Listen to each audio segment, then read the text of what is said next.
Hierdie week praat ons oor liefde in 'n tyd van vrees. Nou, kan jy sê, ons lewe in 'n tyd van vrees. Daar's so baie goed wat 'n mens bang maak in die wêreld, wat 'n mens bang maak in ons land. En ek dink ek hoef die vrees eers te noem nie, ons ken dit almal. Maar ek lees nogal graag geskiedenis, en dit lyk vir my elke tyd in die wêreld se geskiedenis is eintlik maar 'n tyd van vrees.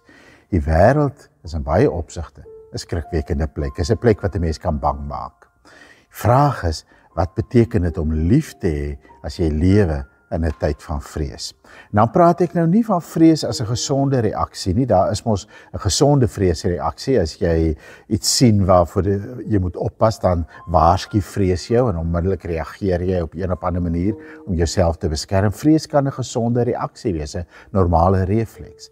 Maar ek praat van vrees as 'n mag, van 'n vrees jou lewe begin oorvat, van 'n vrees jou gedagtes en jou gedrag begin bepaal, van 'n vrees 'n impak het op jou verhoudings en op jou menswees. Wat beteken dit om lief te hê in 'n tyd van 'n vrees oor ons wil regeer? Johannes praat in sy brief in die 4de hoofstuk oor liefde en vrees. En ons gaan lees wat hy sê, hoofstuk 4 van vers 16 af. Ons ken en vertrou die liefde wat God vir ons het. God is liefde. Wie in die liefde bly, bly in God en God bly in hom. Hierin het die liefde onder ons tot vervulling gekom. Ons sal op die oordeelsdag vrymoedigheid hê, omdat ons in hierdie wêreld ook soos Jesus is. In die liefde is daar geen vrees nie. Inteendeel, volmaakte liefde dryf die vrees na buite, want vrees het te doen met straf, en wie vrees het nie volmaak geword in liefde nie. Ons het lief, omdat hy ons eerste lief gehad het. Johannes sê die volmaakte liefde, God se liefde, dryf die vrees uit. Dat ons hoef nie te vrees as ons lewe in die liefde van God nie. Van watter vrees praat hy hier? Dit is baie duidelik dat hy praat oor vrees vir die oordeelsdag, vrees vir straf. Die vrees dat ek eendag voor God te staan sal kom en dat God vir my sal sê, gaan weg van my af. Wat jy gedoen het is nie reg nie, wat jy gedoen het is nie goed nie. Jy is nie goed genoeg nie. Jy word weggestuur, jy word verwerp. Daardie vrees is die vrees waarvan Johannes praat.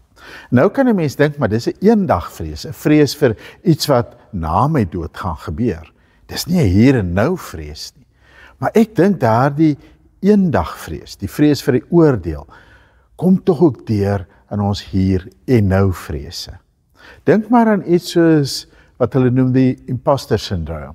Die vrees dat mense, as hulle naby genoeg aan my gaan kom, dat hulle gaan agterkom, maar ek is eintlik nie eg nie. Ek is nie regtig dit wat ek voorgee om te wees nie. Ek is nie so slim soos wat ek maak as voorgee om te wees nie. Ek is nie so sterk as wat ek voorgee om te wees nie. Ek is nie so goed as wat ek voorgee om te wees nie. Ek is 'n imposter. Ek is 'n nabootser.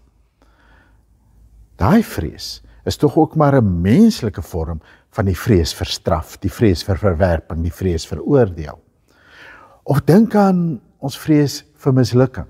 Dis tog ook maar die vrees dat ek in 'n situasie sal kom wat ek nie sterk genoeg, nie goed genoeg, wat my vermoëns nie daarna is nie, wat ek iets probeer en dit werk nie, en dat ek dan belaglik gaan lyk in die oë van mense, en die vrees vir mislukking en die vrees vir verwerping gaan baie keer hand aan hand. Of dink aan die vrees vir magteloosheid. Baie van ons vrese oor die toekoms het daarmee te doen. Die vrees dat ek magteloos gelaat sal word, dat daar dinge gaan gebeur en ek sal dit nie kan hanteer nie. Al ons vrese is ten diepste eintlik maar vrees vir verwerping, vrees vir magteloosheid, vrees vir mislukking, is ten diepste eintlik maar vrees vir dood. Vrees vir hierdie klein sterftes wat met jou kan gebeur in die lewe, maar vrees ook vir die dood, uiteindelik die vrees dat ek geweeg en te lig bevind sal word, die vrees vir oordeel, die vrees vir straf. Nou Johannes sê, hierdie vrees is ten diepste wantroue. Hoekom sê ek dit? Hy sê, ons ken die liefde wat God vir ons het, in vers 16, en ons vertrou daardie liefde. En dis wanneer ons daardie liefde ken en vertrou, dat die liefde ook die vrees uit ons lewens uitdryf. Met ander woorde, vrees is ten diepste wantroue. Is 'n wantroue in ander mense, 'n wantroue in myself, maar bo alles is vrees, die soort vrees waarvan Johannes praat, is wantroue in God. Ek vertrou nie dat God my liefhet nie.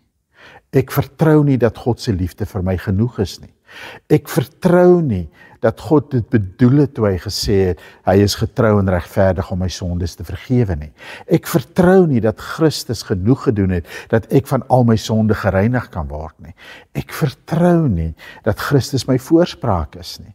En as my gewete my aankla, as my gewete vir my sê, jy is nie sterk genoeg nie, goed genoeg nie, reg genoeg nie, dan vertrou ek nie dat God groter is as my gewete, dat God se liefde sterker is as die aanklagte van my gewete nie. Ek vertrou nie, ek lewe in wantroue, en omdat ek in wantroue lewe, lewe ek in vrees. Dit sê vir my 'n belangrike ding, en ek gaan aan die einde weer terugkom na ons sukkel met vrees. As ek sukkel met vrees, dan moet ek nie teen die vrees self beklei nie, maar ek moet teen die wantroue beklei. Ek moet die wortel van die vrees raak sien, dat dit wantroue is, en ek moet vra, Here, help my om nie in wantroue te lewe nie, maar in vertroue. As ons dink daarom oor waarom dit so belangrik is dat ons in liefde moet lewe, in vertroue en in liefde moet lewe, en nie in wantroue en in vrees nie, moet ons 'n bietjie dink, wat doen liefde in ons lewe, en wat doen vrees in ons lewe? Vrees isoleer 'n mens. Dit sny jou af van God, dit sny jou af van ander mense, dit laat jou inkeer op jouself. En daarom is vrees baie keer 'n spiraal. As ek oorheers word deur vrees, en dit word baas in my lewe, dit regeer oor my lewe, dan trek ek baie keer terug uit verhoudings uit. Ek sê vir myself, ek is nie goed genoeg nie, ek is nie sterk genoeg nie slim genoeg nie, en ek trek terug uit verhoudings uit, ek trek terug amper uit die lewe uit, omdat ek deur vrees oorheers word. En omdat ek terugtrek, raak ek al hoe meer geïsoleerd. Maar hoe meer geïsoleerd ek raak, hoe meer vat vrees oor, en hoe meer vrees oor, vat hoe meer geïsoleerd raak ek. So dit word 'n spiraal. Vrees isoleer my, maar liefde verbind my. Liefde sê vir my, jy is nie aan jouself oorgelaat nie. Jy is verbind aan God. God verbind jou aan ander mense. Liefde sê vir my, jy is nie aan jou lot oorgelaat nie. God is met jou en vir jou. En God is groter as enige iets wat jy in die oë kan staar. En daarom verbind liefde jou. Vrees isoleer jou. Die tweede ding wat belangrik is om te besef, is dat vrees jou lam lê. Vrees maak dat jy bang word om goed te doen. Vrees maak baie keer dat jy nie eers mooi kan dink wat jy moet doen nie, want jy is so oorweldig deur die goed waarvoor jy bang is. So vrees lê jou lam. Liefde gee jou krag. Liefde inspireer jou. Vrees maak jou lewe klein. Liefde maak jou lewe ruim. En ek sou so kon aangaan, maar ek wil dit saamvat in een gedagte, en dit is dat vrees op die ou einde jou lewe ook lelik maak, want vrees laat jou baie keer optree op lelike maniere. Omdat jy die hele tyd bedreig voel, kan jy nie kritiek vat nie, voel jy maklik, ander mense bedreig jou of kom jou te na, jy lewe in agterdog, jy sien net die negatiewe, jy sien net die lelike. So vrees word die bril waardeur jy na die wêreld kyk, en dan sien jy net dit wat vrees aanjaend is, en natuurlik hoe meer jy so kyk, hoe meer vat vrees oor in jou lewe. So vrees maak jou lewe lelik. Liefde maak jou lewe mooi. Augustinus, die ou kerkvader, het in 'n preek oor hierdie gedeelte gesê, dat dit die wonder is van die liefde. Hy het gepraat oor daardie woorde in vers 19, ons het lief omdat God ons eerste lief gehad het. En dan sê hy, God se liefde verander ons. God se liefde maak ons mooi. God het ons lief as sy vyande, maar hy maak ons sy vriende. God het ons lief as mense wat in onsself goddeloos is, maar hy maak ons sy kinders. God het ons lief as mense wat onreg pleeg, maar hy verander ons na mense wat 'n liefde, honger en dors het na wat reg het. God se liefde maak ons mooi, en om in liefde te lewe, maak ons mooi. Vrees maak lelik, liefde maak mooi. Nou, as ek sukkel met vrees, wat moet ek dan doen? Ek wil hier onderskei tussen vrees en, kom ek praat van angstigheid. Want jy kan miskien nou na my luister en sê, maar Andries, jy weet, ek sukkel met angstigheid en nou voel dit vir my, jy sê vir my, God is nie in my lewe nie, jy sê vir my, ek glo nie. Nee, dis glad nie wat ek bedoel nie. Ek self ken die stryd met angstigheid maar te goed. Daai ding dat jou maag op 'n knop trek en jy weet nie mooi waarvoor nie. En jy dink in sirkels want jy's nou oorgevat deur jou angstigheid. Angstigheid is 'n algemene menslike probleem wat baie keer gewortel is in jou gesondheid, baie keer diep gewortel is in jou siege en goed wat jy ervaar het. En dit maak die lewe moeilik. Maar hier is 'n belangrike ding wat ek geleer het oor angstigheid. Die eerste is, ek moenie my angstigheid vrees nie. Dit kan vreemd klink, nee. Maar die probleem is nie dat ek sit met angstigheid met al hierdie goed wat in my liggaam en my denke aan die gang is nie. Die probleem is dat ek bang is daarvoor. Dat ek met ander woorde, die oomblik wat my maag op 'n knop begin trek, of die oomblik wat my gedagtes begin hardloop, dat ek dink, o aarde, hier is dit nou, en dat ek vir myself sê, ek wil nie so voel nie, ek kan nie so voel nie, ek mag nie so voel nie, ek moenie so voel nie. Ek vrees my angstigheid. Het help baie as ek vir myself sê, angstigheid is 'n deel van my lewe, is 'n deel van my menswees, ek hoef nie daarvoor te vrees nie. Ek kan dit hanteer. Ek kan beter daarmee saamlewe of slegter daarmee saamlewe. Maar as ek vrees het vir my angstigheid, dan lewe ek slegter daarmee saam. Dan kyk ek dit baie keer nie in die oë nie.